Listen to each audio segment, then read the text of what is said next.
Howdy. When you were young, some adult may have said to you at one point in your life, you shouldn't point. Don't point. Put your finger down. That's bad. And as you grow up, you see adults pointing. You did it. You're bad. You're guilty. You're this. You're racist. You're sexist.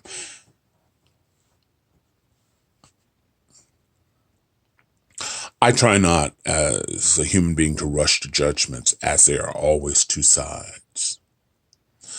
Sometimes there's the immediate side, but there's always the other side that sort of reveals itself later.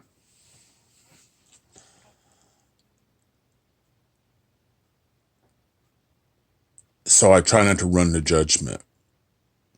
When you're young, very young, you believe the world is black and white.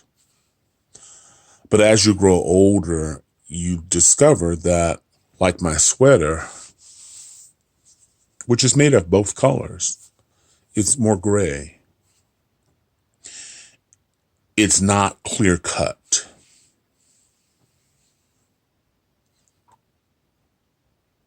So, what if you learned something in your life, in your community, in your church, where you work, an expression that is normal to everyone you know in your community was hurtful to someone else? What if you learned that something that you believed that was innocent brought someone else to tears? What if you learned that something that was so innocent, yet so common with the people you know and you use on a daily basis, devastated another community? What would you do? A lot of people will say, yeah, we didn't think what we said was harmful.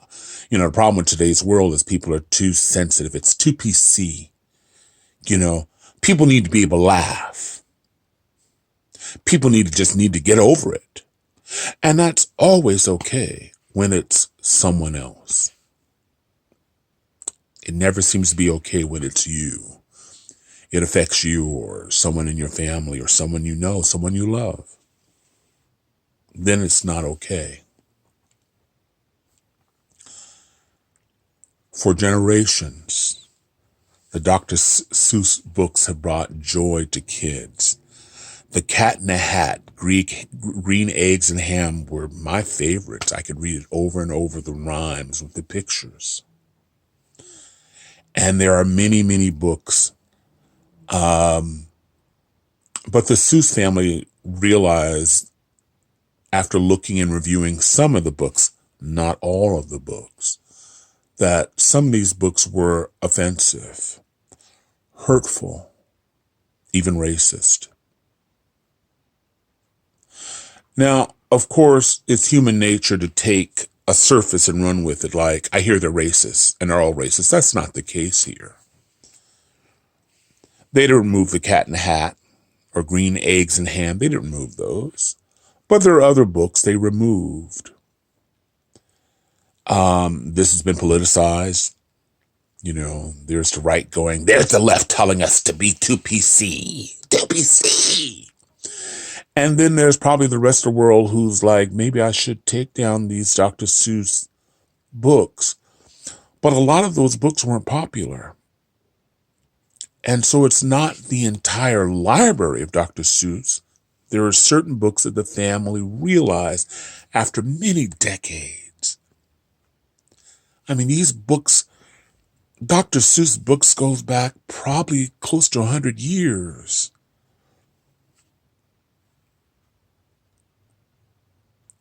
But what they learned was, wow, we didn't know that. We didn't realize it. Something that may have been the norm at the time may have escaped an editor that wouldn't escape today. Somebody'd go, wow, I can't believe that.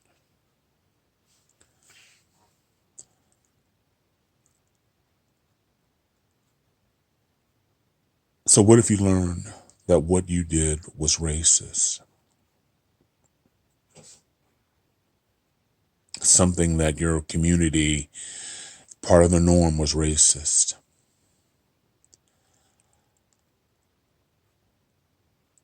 Rodfather 916. If you haven't hit that subscribe button, push the button, push it now. Tell your friends, I want and need you. I need you. I need subscribers. I also want to hear your comments. Your comments are very important because I learn and other people may benefit from what you have to say. What are your thoughts on this? What if it was your family, somebody you loved?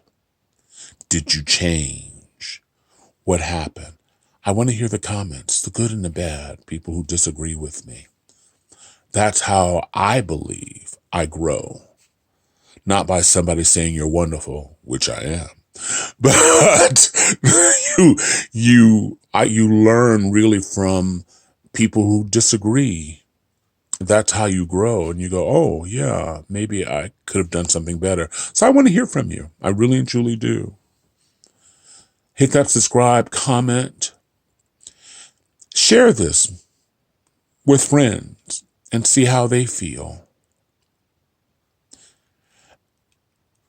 The only thing if I could leave you with something is, don't take the icing of the cake or look at the icing of the cake and decide that's how the entire cake is. You actually have to cut into it. And this is just another instance of somebody taking a little bit and running with it without actually opening the book. I've written things through the years, and I played with people through the years where I've made this title that I knew that would get people to turn in, and people would come back and they said, I hate you. I hate what you wrote, but they never looked in. Sometimes I go, this is a joke. I want to see how many people actually read it or how many people actually read it. So anyway, I could go on, but I'm not. Thank you for watching this. I hope you get something from it. I learn every day from many people and many sources. So as always, sending you love, joy, and happiness from Sacramento, California, where the tomatoes are damp today. Or one of my favorite words, the tomatoes are moist. All right. Be well. Rodfather out. Rodfather 916 is out. Bye.